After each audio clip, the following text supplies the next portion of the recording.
सभी को नमस्ते, जय हिंद, वंदे मातरम। आशा करता हूं आप सब कुशल मंगल से हैं और मैं आप सभी का छोटा भाई अनुज आ चुका हूं आज एक नई जानकारी और एक नए वीडियो के साथ।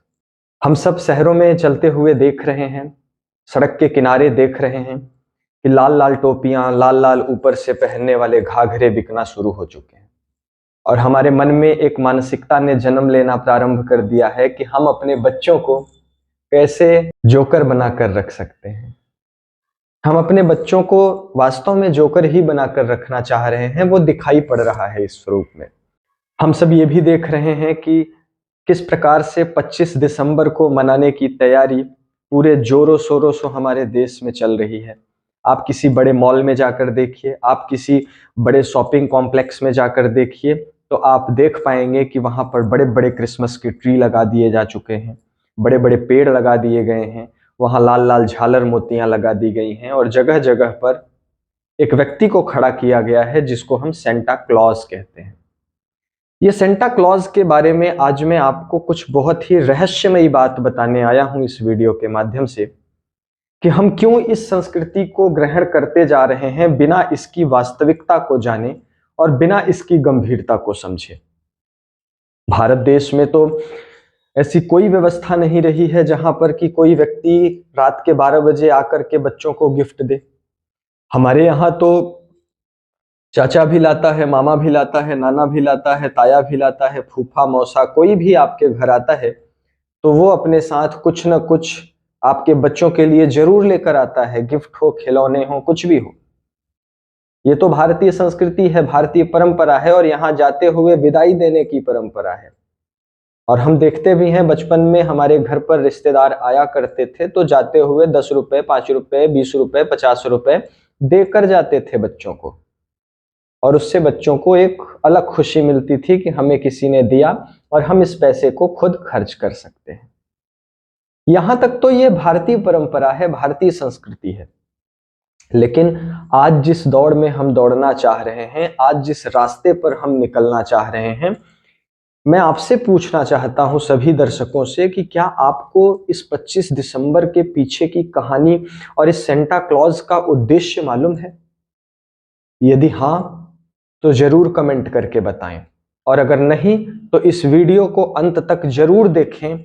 शायद ये जानकारी आपको कहीं नहीं मिलेगी कि 25 दिसंबर को क्यों रात के 12 बजे ही सेंटा क्लॉज आता है और आकर के आपके बच्चों को गिफ्ट देकर जाता है। और फिर आप ये सवाल कर पाएंगे कि क्यों हम अपने बच्चों को, नौनिहाल बच्चों को, जिन्हें ईश्वर का रूप कहा जाता है, जिन्हें भगवान का अंश कहा जाता है, हम उन बच्चों को आज जोकर बनाने पर तुले हुए हैं। तो आइए बिना किसी देरी के चलते हैं और जानते हैं 25 दिसंबर के पीछे की सच्चाई को और रात के 12 बजे सेंटा क्लॉज के आने की सच्चाई क्या है। हम सब भी देखते हैं जैसे हमारे भारतीय संस्कृति में बहुत सारे ऐसे दिव्य पुरुष हुए जो जीते जी इस समाज के लोगों से आदर नहीं पा सके, लेकिन मरने के बाद आज भी समाज उनका आदर कर रहा है। जीसस क्राइस्ट भी उसी तरह के एक व्यक्ति थे जिनसे पूरे क्रिश्चियनिटी समुदाय उनको अपने ईश्वर का अंश या ईश्वर का भेजा हुआ पैगंबर मानते थे। बाद में इस कहानी में एक चीज जुड़ गई जीसस क्राइस्ट के जाने के बाद। जब क्रिसमस डे मनाया जाना शुरू हुआ तो थोड़े ही दिनों बाद इसमें एक व्यक्ति को प्रवेश कराया गया जिसे सेंटा क्लॉज कहते हैं, जो रात के अंधेरे में 12 बजे बच्चों को आता है और बच्चों को टॉफियां, खिलौने, गिफ्ट दे करके जाता है। और हम एक गाना बजाते हैं, jingle bell jingle bell jingle on the bell. अगर आप ये सोच रहे हैं कि कहीं ना कहीं जीसस क्राइस्ट के को मानकर ही सेंटा क्लॉज का रूप दिया गया है, तो ये गलत है। क्योंकि कहीं भी अगर आप होली बाइबल को उठाकर देखेंगे, समझेंगे, और बाइबल को समझने वाले बहुत सारे विद्वानों का ये कहना है कि पूरे बाइबल में कहीं भी सेंटा क्लॉज जैसे शब्द का उपयोग नहीं हुआ है। इसलिए कभी भी जीसस क्राइस्ट सेंटा क्लॉज नहीं हो सकते, सेंटा क्लॉज कोई और है। कौन है वो और ये क्या कहानी चल पड़ी है कि जो एक मोटे से थुलथुले से पेट वाले व्यक्ति को, मूछ मूछ मुड़ाए हुए व्यक्ति को लाल लाल कपड़ा पहनाकर इतना ज्यादा व्यापक तरीके से प्रचारित किया जा रहा है। गौर करिए क्या कारण है। इसके लिए दो कहानियां प्रचलित हैं। सबसे पहली कहानी है सेंट निकोलस की। कुछ लोग ऐसा कहते हैं कि संत निकोलस जो थे उनका जन्म जीसस क्राइस्ट की मृत्यु के 280 साल बाद हुआ। और जब संत निकोलस का जन्म हुआ तो बचपन काल में ही उनके माता पिता की मृत्यु हो गई। माता पिता की मृत्यु के बाद उनका जीवन बहुत अकेले ही बीता और माता पिता का सानिध्य न मिल पाने के कारण उन्होंने एक अनाथों जैसी जिंदगी बिताई। जब थोड़े बड़े हुए तो उन्होंने उस भावना को समझते हुए बच्चों में खिलौने बांटना शुरू कर दिया, ताकि बच्चों को खिलौने मिलने से उनको एक खुशी मिलती रहे। कुछ लोग कहते हैं हो सकता है वही संत निकोलस ही रात के अंधेरे में आकर बच्चों को गिफ्ट देते हों, लेकिन इसमें एक विरोधाभास मिलता है दोस्तों। वो विरोध ये होता है कि जो सेंट निकोलस हैं वो तो प्रतिदिन बच्चों को खिलौने बांटते थे, उसके लिए किसी एक विशेष दिन की जरूरत नहीं थी। जिस दिन जीसस क्राइस्ट की मृत्यु हुई उस स्पेशल दिन को सेंटा क्लॉज बन के आने की जरूरत नहीं थी। इसका मतलब कि सेंट निकोलस सेंटा क्लॉज नहीं हो सकते हैं, ये बात माना जा सकता है। एक दूसरी कहानी फेमस है, दूसरी कहानी प्रचलित है जो सैटन की कहानी है, और ये कहानी आपको हिला कर रख देगी। आज बहुत सारे स्वदेशी रक्षक कार्यकर्ता साथी, राजीव भाई के विचारों पर, उद्देश्यों पर चलने वाले बंधु एक शब्द से परिचित हो चुके हैं जिसे सीक्रेट सोसाइटी कहते हैं। शैतानों को पूजने वाला समूह जिसे कहा जाता है। इसी को अलग अलग नामों से भी हम बुलाते हैं। कोई इल्यूमिनाटी, कोई तीसरी आंख, कोई कुछ कहता है। जिसका पिक्चर भी हम देखते हैं कि सैटन के सर पे दो सींग निकली होती है और ये सैटन का रूप होता है इस प्रकार से पकड़ा हुआ। दो चीजें होती हैं हमारी भारतीय सनातन संस्कृति में भी बताया जाता है, या तो देवता होगा या तो व्यक्ति असुर होगा। ये जो सैटन है इसे शैतान का रूप कहा जाता है। यूरोप और अमेरिका के परंपरा में ये मान्यता है, बाइबल में भी ये मान्यता है कि जब ईश्वर ने यानी परमात्मा ने शैतान को अपने प्रकाश से दूर कर दिया और दूर करने के बाद उसे अंधकार में यानी नरक में, पाताल में डाल दिया, तब से लेकर के आज तक रात के अंधेरे में 12 बजे वो सैटन ही है जो निकल करके सेंटा क्लॉज के रूप में आता है और बच्चों को खिलौने बांट कर जाता है। आपके मन में सवाल आएगा कि ऐसा उसे करने की क्या जरूरत है। ये आप समझिए, हम समझते हैं।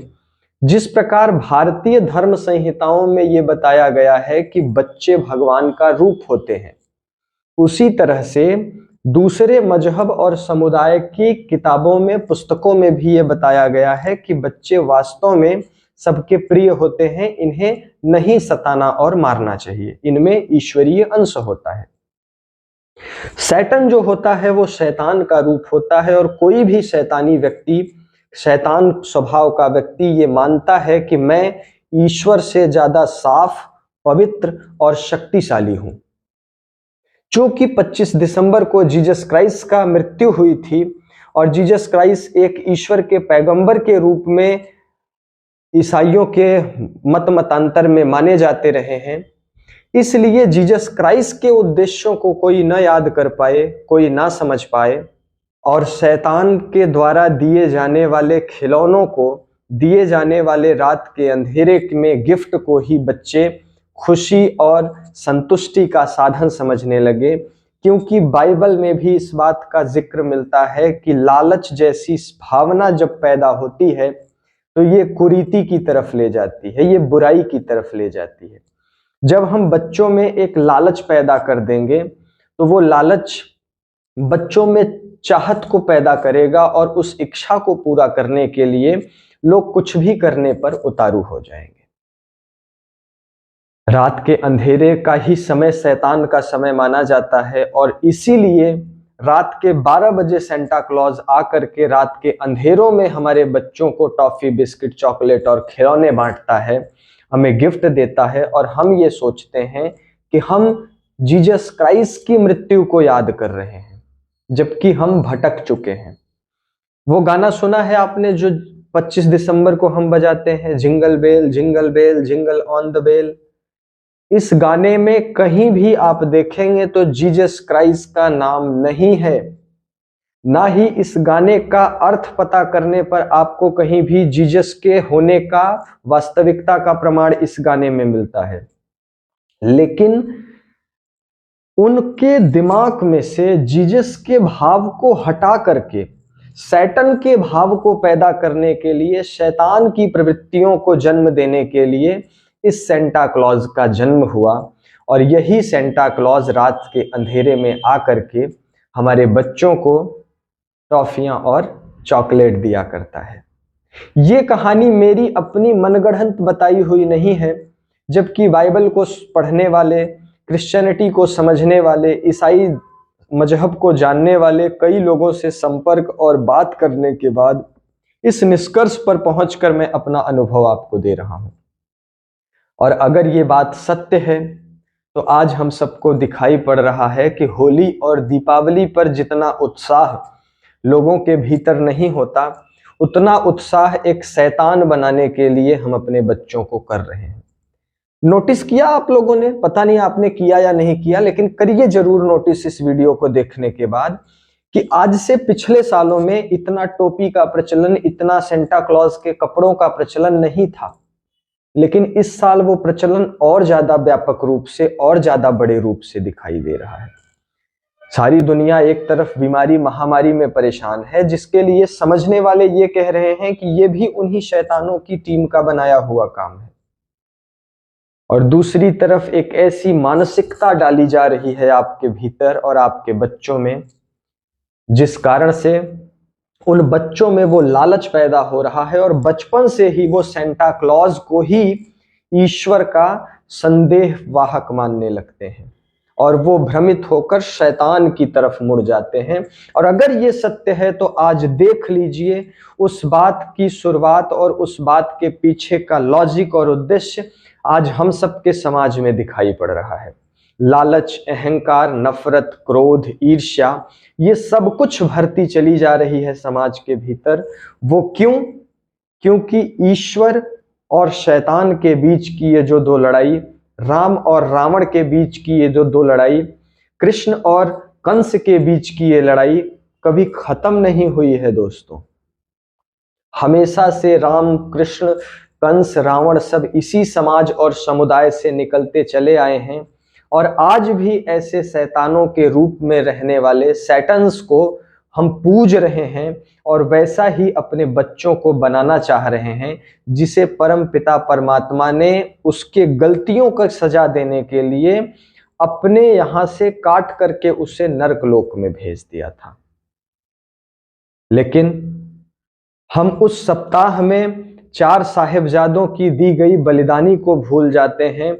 सिखों के 10 गुरुओं में से एक गुरु के 4 पुत्रों ने, गुरु नानक देव जी के शिष्य के पुत्रों ने किस प्रकार से अपने जीवन का बलिदान दे दिया एक सप्ताह के भीतर, हम उस बलिदान दिवस को नहीं याद कर पाते। हम अपने क्रांतिकारियों के बलिदानों को नहीं याद कर पाते, लेकिन ऐसे शैतान को पूजने के लिए जिसका उद्देश्य ही है, कौन आता है रात को 12 बजे गिफ्ट देने? कौन आता है रात को इस तरीके से लाल लाल कपड़े पहनकर डरावनी सी भेष बना करके आपके साथ और आपके बीच? और कहां पर आपने देखा कि भारतीय परंपरा में, भारतीय संस्कृति में किसी दूसरे से खिलौना इच्छा करने की चाहत रही? यहां तो बच्चों के लिए इच्छा जैसी कोई चीज बची नहीं होती थी। बचपन से ही माता पिता, रिश्तेदार सब बच्चों का अपने जैसा ख्याल रखते हैं। यहां तो देवकी नहीं तो यशोदा पाल लेगी, यहां तो ऐसी परंपरा है। फिर यहां पर एक सेंटा क्लॉज को लाने की क्या जरूरत है? और इसके पीछे एक और लॉजिक दिया जाता है। सैटन का मतलब SATAN और सेंटा का मतलब होता है SANTA। अगर दोनों को क्रॉस करेंगे आप तो देखेंगे सैटर्न और सेंटा में दोनों में जितने शब्द लगे हैं वो दोनों ही शब्द एक ही हैं, केवल उनके वर्डिंग को अलग अलग और आगे पीछे कर दिया गया। सैटर्न को सेंटा बना दिया गया और क्लॉज, सेंटा क्लॉज बना करके हमारे बच्चों के बीच भेजा जाने लगा। ये वही सैटर्न है जो रात के अंधेरे में अपने होने का प्रमाण करा रहा है और उसके अनुयायी, उसके विचार को, उसके उद्देश्य को जो लोग सिद्ध करना चाहते हैं इस दुनिया में, ऐसे सीक्रेट रूप से रहने वाले लोग ये दिखाना चाहते हैं कि देखो शैतान जीत रहा है, शैतान की पावर बढ़ रही है। लेकिन मैं आप सभी से निवेदन करता हूं कि यदा यदा हि धर्मस्य ग्लानिर्भवति भारतः अभ्युत्थानम अधर्मस्य तदात्मानं सृजाम्यहम् परित्राणाय साधूनां विनाशाय च दुष्कृता धर्म संस्थापनार्थाय संभवामि युगे युगे। जब जब अधर्म की हानि होगी और अधर्म का पलड़ा भारी होगा, मेरी बात याद रखिएगा, भगवान श्री कृष्ण ने कहा है तब तब मैं धर्म की स्थापना करने के लिए बार बार जन्म लेता रहूंगा। स्वयं को जानिए, स्वयं को पहचानिए, सनातन की तरफ लौटिए।